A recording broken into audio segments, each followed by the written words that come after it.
네, 오늘 내용은요. 실존주의 사상가들 키르케고르, 야스퍼스 하이데거, 사르트르 이런 사상가들의 내용을 한번 보도록 하겠습니다. 근데 우리가 지난 시간에 실존주의의 등장 배경을 잠깐 봤었고 실존주의의 전체적인 특징을 봤었죠. 잠깐 복습을 해보도록 할게요.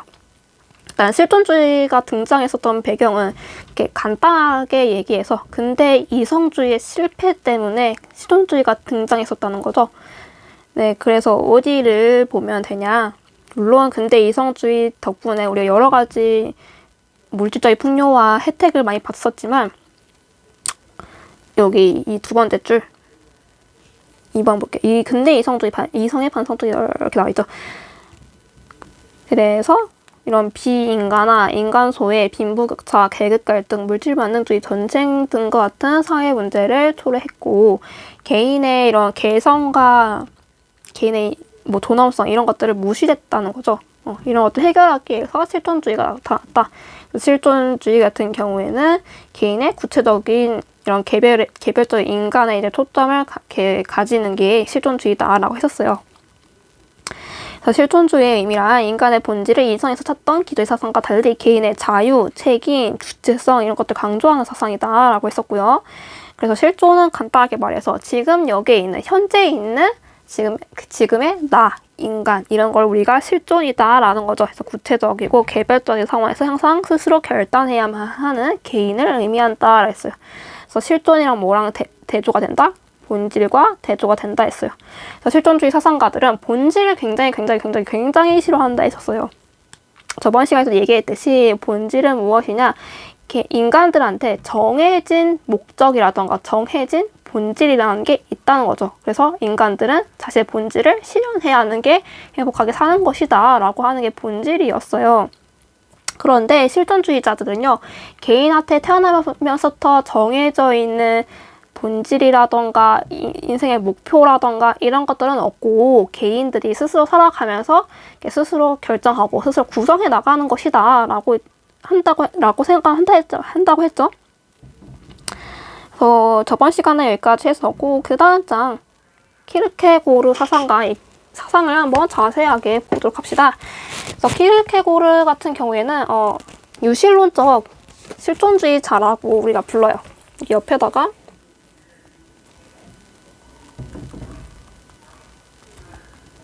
유실론적 실존주의 유신론적 실존주의라고 불러도 되고 아니 기독교적인 관점이 있다 이렇게 쓰셔도 돼요.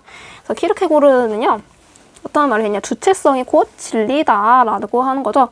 그래서 이게 무슨 말이냐. 실존적 상황에서는 객관성이 아니라 오직 주체성만이 답을 줄 수 있으며 진리는 개별적이고 주관적이다.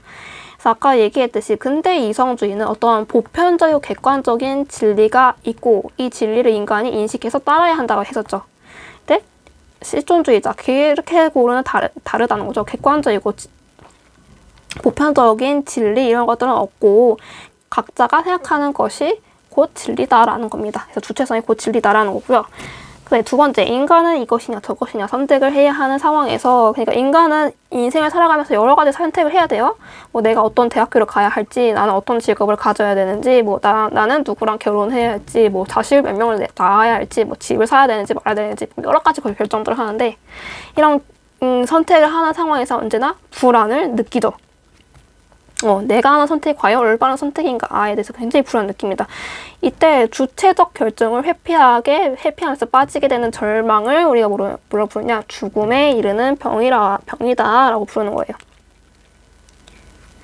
그래서 키르케고르는 이런 선택을 해야 하는 상황에서 물론 인간이라면 다 불안을 느낄 수가 있는데 자기가 스스로 잘 생각을 해가지고 결정을 해야 된다는 거죠. 주체적인 결정을 강조하는 겁니다.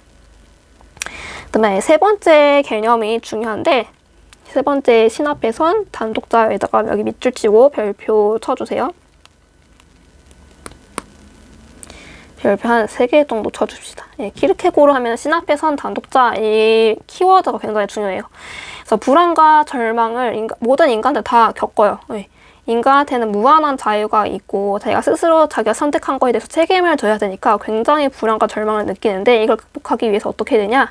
신 앞에선 단독자가 돼야 돼야 된다는 거죠. 그러니까 신 앞에 내가 홀로 서 있어야 된다. 쉽게 말해서 나는 신을 믿어야 된다라는 겁니다. 스스로 신을 믿고 따르리라고 결단을 해야 된다. 내가 이런 선택을 하는 상황에서 신을 믿어야 된다라는 거고요. 네, 그래서 인간이 참된 실존에 이르는 과정은 총 3가지가 있다라고 주장을 합니다. 어떤 단계가 있는지 하나씩 볼게요. 여기에도 별표 칩시다. 여기 이 단계 외우는 거 중요해요. 일단 첫 번째 어떤 단계가 있냐? 심미적 단계가 있습니다. 심미적 단계란 뭐냐? 끝없이 감각적인 쾌락을 추구하는 걸 심미적 단계라 해요. 심미적 단계는 어떤 한계가 있냐? 예전에 배웠을 텐데 쾌락의 역사를 배웠었죠. 그 에피쿠로스 배우면서 쾌락의 역사를 배웠었잖아요. 이 쾌락의 역사에 빠져가지고 결국에 심미적 단계에 있는 인간은요, 절망에 빠지게 돼요. 이런 향락적인 삶 속에서 허망함을 느끼고 결국엔 뭘 느낀다? 절망을 느끼게 된다. 인간이 이런 식 절망에 빠져야지만 이 절망 극복하기 위해서 다음 단계로 이제 발전을 할 수가 있는 거예요. 그래서 이 절망을 극복하면은 윤리적 단계로 이제 발전을 한다는 거죠. 윤리적 단계는 말 그대로 도덕적인 행동을 실천하면서 살아가는 걸 의미합니다. 그래서 양심에 따라 보편적인 윤리 규범에 따라 살아가고요.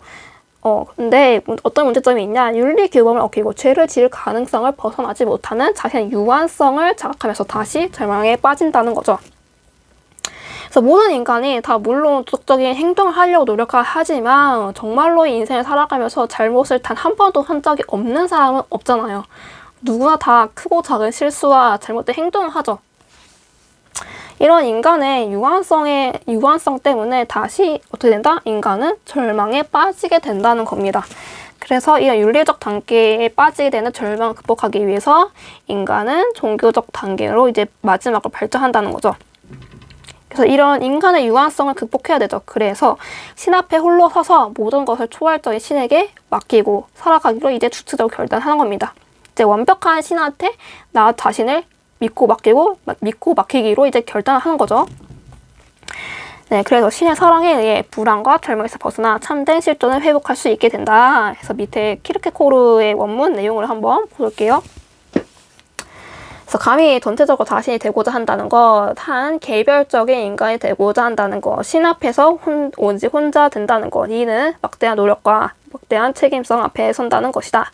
그래서 믿음의 역설이란 외적인 것으로는 헤아릴 수 없는 하나의 새로운 내면성이다. 그래서 믿음의 역설은 개별자가 보편적인 것보다 높이 있다는 것이고 개별자가 절대적인 것에 대한 그의 관계로서 보편적인 것에 대한 그의 이렇게 나와 있는데 뭔 말인지 어렵죠. 예.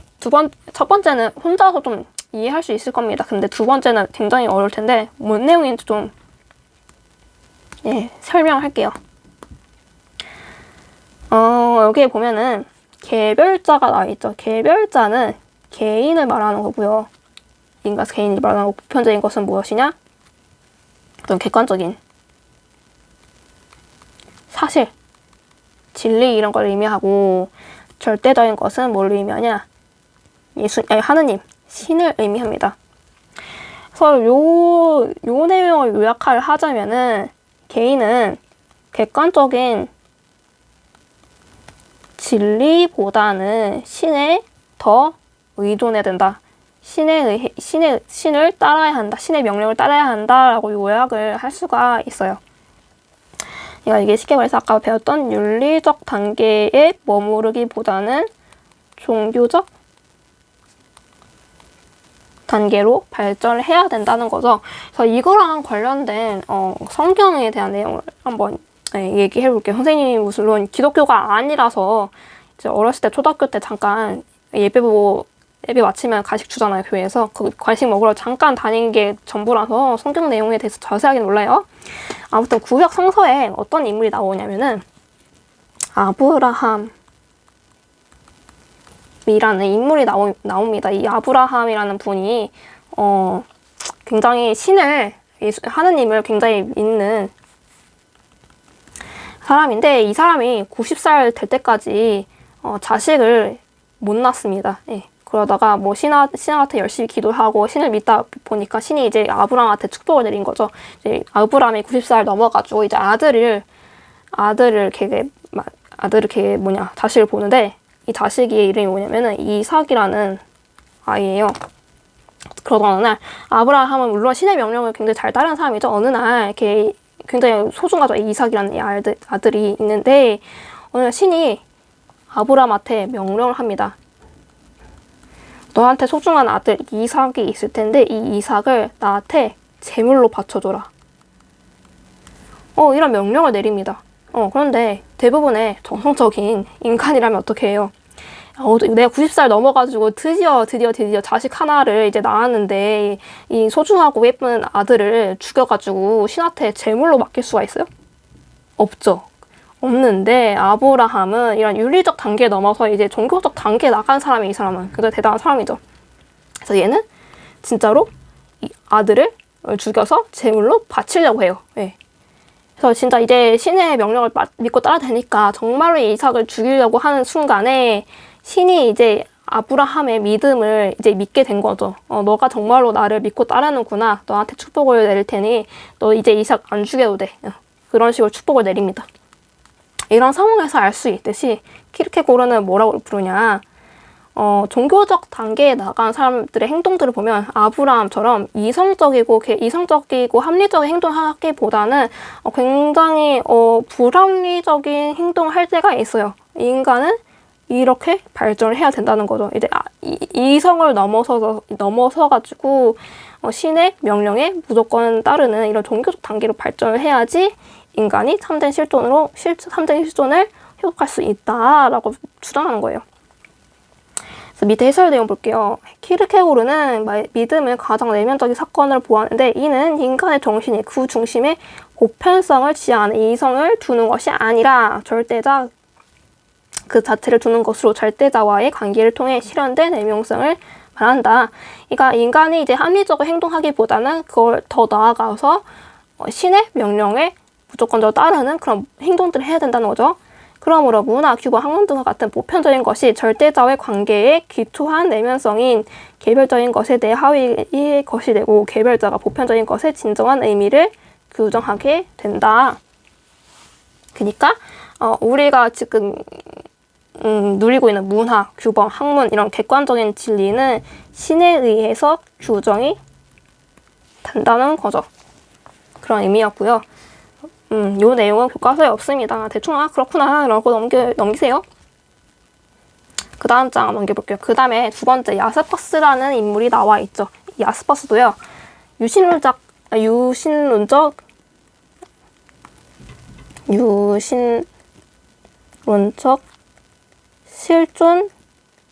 실존주의자입니다. 근데 문제는 뭐냐? 그 야스퍼스의 유신론적인 이런 부분이 교과서에 없거든요. 그래서 이거 알면 좋고 몰라도 상관없습니다. 일단 야스퍼스가 얘기한 부분에서 어디가 핵심이냐? 한계 상황이 가장 핵심 키워드거든요. 뭔지 한번 볼게요. 한계 상황이란 뭐냐? 죽음, 고통, 전쟁, 책임 등과 같이 인간이 어떠한 수단을 동원하더라도 절대로 피하거나 변화시킬 수 없는 그런 상황을 한계 상황이다라고 하는 거죠. 쉽게 말해서 모든 인간은요, 살아가면서 여러 가지 고통들을 겪죠. 뭐 질병이라던가, 뭐 전쟁이라던가, 죽음이라던가 이런 것들을 겪을 수밖에 없는데 이와 마찬가지로 인간이 절대로 피할 수 없는 고통스러운 상황, 이걸 우리가 뭐라 부르냐? 한계 상황이다 라고 불러요. 이 한계 상황에다가 별표 쳐줄게요. 이 한계 상황의 가장 대표적인 예시가 죽음이죠. 인간들 중에서 이 죽음이라는 한계 상황을 피하는 사람이 있나요? 없죠. 모든 인간은 다 죽을 수밖에 없죠. 이와 마찬가지로 한계 상황을 통해서 인간의 실존을 깨달을 수 있다는 건데, 두 번째 볼게요. 인간은 이런 한계 상황에 직면해야지 자기의 유한성을 깨달아 철저히 이제 좌절하죠. 내가 무슨 용을 쓰든 나는 죽음이라던가 이런 고통스러운 상황에서 절대 벗어나지 못하는구나. 이걸 깨달아요. 그리고 이 좌절을 계기로 해서 참된 자기 자신으로서의 실존을 회복할 수가 있다는 거죠. 그러니까 뭐 이런 사람들이 있잖아요. 자기가 어느 날 이렇게 잘 살아가고 있는데 어느 날 너무 내가 아픈 거야. 그래서 병원에 가서 진단을 받았는데 내가 앞으로 3개월밖에 못 사는 시한부 판정을 받아요. 예, 그런 사람들의 대부분의 행동들을 보면은 내가 지금껏 남이 시키는 대로 부모님이 바라는 대로 아니면 사회가 바라는 모습을 살아가는데 진짜로 내가 하고 싶은 일을 단 한 번도 해본 적이 없어. 그래서 앞으로 나의 남은 인생은 내가 하고 싶은 거, 내가 정말로 원했던 것들을 해야지, 이런 식으로 자신의 꿈을 향하는 그런 모습들을 많이 볼 수가 있죠. 이와 마찬가지로 인간은 한계 상황에 직면해서 좌절을 해야지만 자신의 실존을 회복할 수가 있다는 거예요. 그 다음에 3번 내용 봅시다. 개인은 현실에서 다른 사람과 더불어 존재하므로 다른 사람과의 연대를 통해 다른 사람과 연대해야 한다는 거죠. 네, 이런 연대를 통하여 자신만이 아니라 다른 사람의 실존적 삶을 위해서도 노력을 해야 된다. 다른 사람한테 도덕적 행동을 해라. 그런 말이겠죠. 박스 내용 봅시다. 야스퍼스는 죽음, 고통, 투쟁, 죄책감 등과 같은 상황을 실존성이 직접 실현되는 한계 상황이라고 불렀다. 야스퍼스는 한계 상황 속에서 좌절과 절망을 경험한 인간이 총체적인 실존의 참모습을 실현하게 된다고 보았다. 한계 상황을 직시하고 정면에서 받아들일 때 참다운 자아의 존재성을 체득한다는 것이다. 야스퍼스에 따르면 초월자가 전달하는 암호가 있는데 그 중에서 가장 중요한 뜻을 담고 있는 암호가 바로 좌절이다. 이런 좌절을 통해서야 존재의 참모습을 풀어헤치는 암호인 것이다. 언제라도 마주칠 수 있는 돌이킬 수 없는 궁극적인 상황인 좌절의 심연 속에서 비로소 인간은 스스로의 상태를 자각하고 이를 과감하게 이겨나가는 과단성을 통해 존재의 참뜻을 올바르게 깨우칠 수 있다. 아까 봤듯이 키르케고르의 절망이라던가 야스퍼스의 좌절이라던가 이런 게 물론 나한테 굉장히 안 좋은 상황이긴 한데 이게 무조건 다 나쁘다라고 볼 수가 없어요. 이런 절망이라던가 좌절을 해야지만 내가 그 다음 단계로 실존을 회복할 수 있는 단계로 이제 발전을 할 수가 있는 거예요.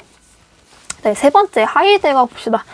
하이데거 같은 경우에는 무신론적, 이분은 신을 믿지 않습니다. 무신론적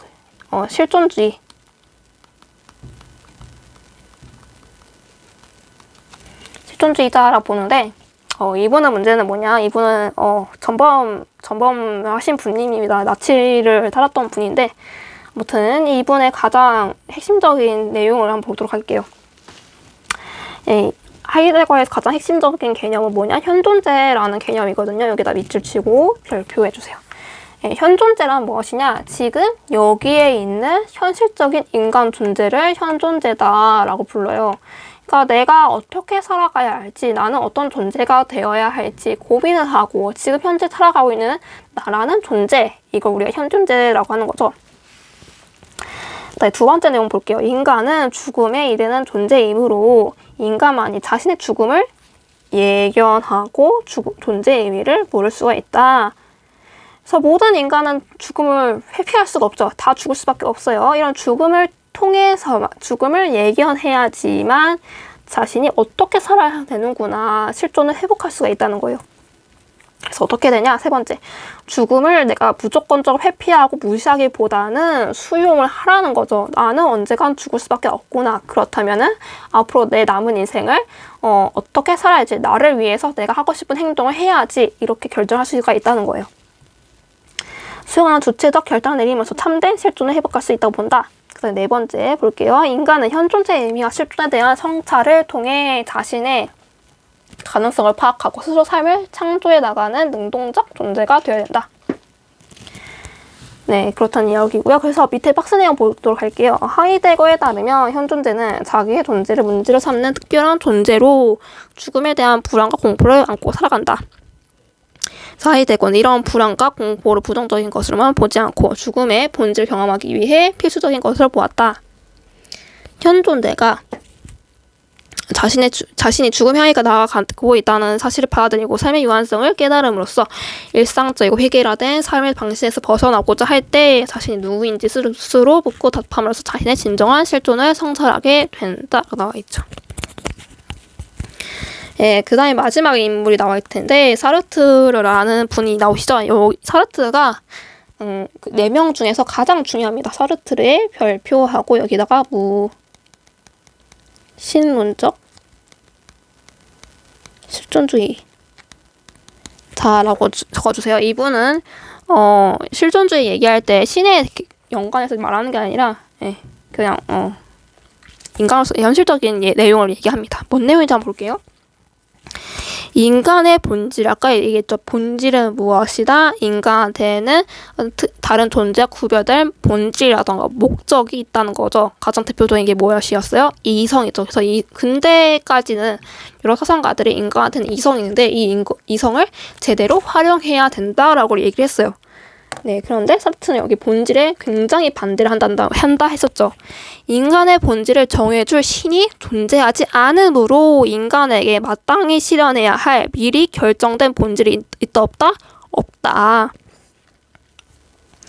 그 다음에 두 번째 중요한 얘기인데 실존은 본질에 앞선다는 거죠. 이게 무슨 말인지 볼게요. 인간이 태어나기 이전에 미리 본질이 선천적으로 결정된 것이 아니라 일단 인간은 우연히 이 세상에 먼저 태어나요. 이 세상에 내던져진 존재로 먼저 일단 존재한 다음에 내가 앞으로 어떻게 살지, 나의 목적이라던가 나의 인생 계획이라던가 이런 것들이 스스로 구성한다는 거죠. 그러니까 아리스토텔레스의 목적론적 세계관을 먼저 떠올려 보세요. 이거 왜 그래? 뭐야, 왜? 선생님 태블릿 PC가 점점, 이상해지는데, 한번 볼게요. 얘씨. 얘가, 오늘따라 많이 썼더니, 이상해지는데, 우선 여기 그냥 쓸게요. 아리스토텔레스의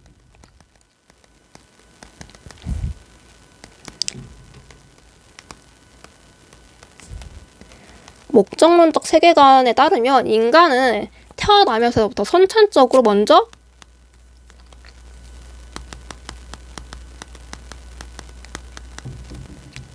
정해진 목적, 본질이 있다는 거죠. 그렇기 때문에 인간은 이 자신의 본질이라든가 목적을 실현을 해야지만 행복한 삶을 살 수가 있다라고 계속해서 얘기를 했어요. 인간의 목적은 무엇이다? 이성이었죠. 이성. 그런데 사르트르는 여기에 대해서 반대를 하는 겁니다. 어떻게 되냐? 아리스토텔레스에 따르면 본질이 먼저 존재를 한 다음에 그 다음에 인간이 태어나는 건데 사르트르는 바뀌는 거예요. 먼저 인간이 먼저 이 세상에 존재를 한 다음에 내가 앞으로 나는 이런 인생을 살 거야. 나는 이런 목적을 가지고 있어. 이런 식으로 스스로 자신의 본질을 구성한다는 거죠. 그렇기 때문에 아리스토텔레스에 따르면 모든 인간의 본질은 다 똑같아요. 본질 다 똑같은데 사르트르에 따르면 인간의 목적, 인간의 본질은 다 개인마다 다 다르겠죠. 왜냐하면은 스스로 주체적 선택을 통해서 다 스스로 구성하고 결정하는 거기 때문에. 이해되셨나요? 네, 그 다음 내용 한번 볼게요. 그래서 자신의 본질보다는 스스로를 자신을 구성한다라고 하는 게 좀 더 정확한 표현인 것 같아요.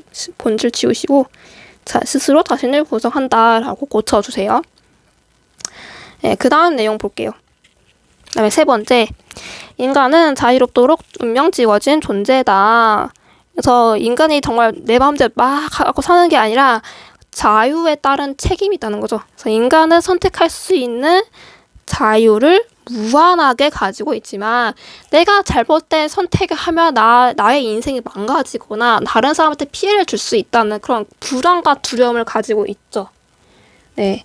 그래서 아무튼 인간은 굉장히 아름다운 문장이 있는데 인간은 자유라는 형벌을 선고받았다라고 사르트르가 표현합니다. 이런 식으로 인간은 무한한 자유를 가질 수밖에 없는 존재다라는 거고요.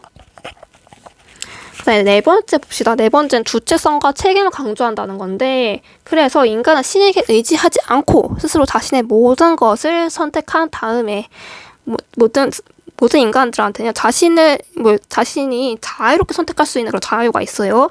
이 선택에 따른 무엇이 있다? 무한한 책임이 있다는 거죠. 자유와 책임은 같이 가는 짝꿍입니다. 사르트르에 따르면은 자유가 무조건적으로 좋은 것만은 아니에요. 물론 내가 내 진로를 결정할 수 있죠. 근데 내가 잘못된 선택을 하면은 나 스스로에 대해서 굉장히 후회를 해야 되지만, 뭐 부모님이 정해준다던가 다른 사람이 정해준 거에 따라서 행동했는데 결과가 안 좋게 나왔어.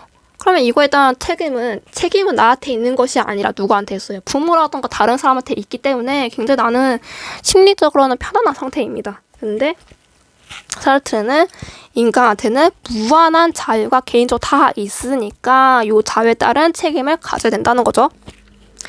다섯 번째, 불성실이라는 개념을 보도록 할게요. 그래서 모든 인간한테는 자유와 책임이 있는데 이런 실존 상황은 인간은 또 불안하게 하는 거죠. 나의 선택이 잘못될까 봐 불안을 하고 있어요. 그래서 실존의 불안에 빠진 인간은 어떻게 되냐? 자유로운 선택으로부터 도망치는데 이걸 뭐라 하냐? 불성실이라는 거예요. 쉽게 말해서 나의 진로라던가 아니면 나의 인생을 결정하는 그런 선택들이 있는데 이걸 선택을 스스로 하는 것이 아니라 다른 사람한테 맡기는 거죠. 이걸 우리가 뭐라 한다? 불성실이다 라고 부르는 거예요. 그 다음 내용 볼게요. 주체적인 결단을 내림으로써 불성실에서 벗어나 자신의 선택에 책임지는 삶을 강조하죠. 사실은 이 여섯 번째 삶의 태도를 굉장히 강조해요. 일곱 번째 내용 볼게요. 인간은 자신의 행위를 통해 사회에 참여함으로 사회 문제에 적극적인 관심과 책임의식을 가져야 된다. 네, 자신의 행위에 따라서 나뿐만 아니라 다른 사람한테도 영향을 끼치니까 다른 사람한테 내가 어느 정도 책임이 있는 거죠. 이런 책임을 져야 된다는 거예요. 그래서 사회 문제에 적극적으로 관심을 가져라. 그런 말입니다. 네, 밑에 박스 내용 보도록 할게요. 목이 아프다. 네, 한 자루의 종이칼과 같은 사물은 그것을 만드는 제작자가 설정한 목적에 따라 만들어진 것이며 한정된 쓰임새를 가진 것이다. 그러므로 종이칼과 같은 사물의 본질은 제작자의 구성에 따라 이미 결정되어 있다. 그런데 인간은 다르다는 거예요. 인간은 이런 사물과 달리 미리 결정된 보편 개념으로서의 인간성이라는 본질이 있다 없다? 없다. 본질신이고 이 세계에 존재하는 것이 아니다. 인간은 먼저 존재한 다음에 스스로 만들어가는 것이다 라는 거죠. 먼저 존재한 다음에 내가 앞으로 어떻게 살지에 대해서 스스로 구성한다는 거예요. 두 번째 내용 볼게요. 실존주의자가 생각하는 인간은 정의될 수 없는 존재이다. 왜냐하면 인간은 처음에는 아무것도 아닌 존재이기 때문이다. 나중에야 비로소 그는 무엇이 될 수 있으며 그 스스로 되고자 하는 존재를 스스로 만들어가는 것이라고 했죠. 이처럼 인간의 본성이란 본래부터 있는 것이 아니다. 왜냐하면 그것을 구성할 신이 없기 때문이다.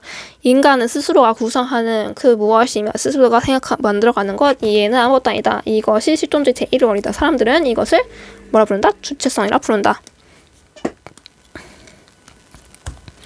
네, 그 다음에 네 번째 실존주의 현대적 이해를 볼게요.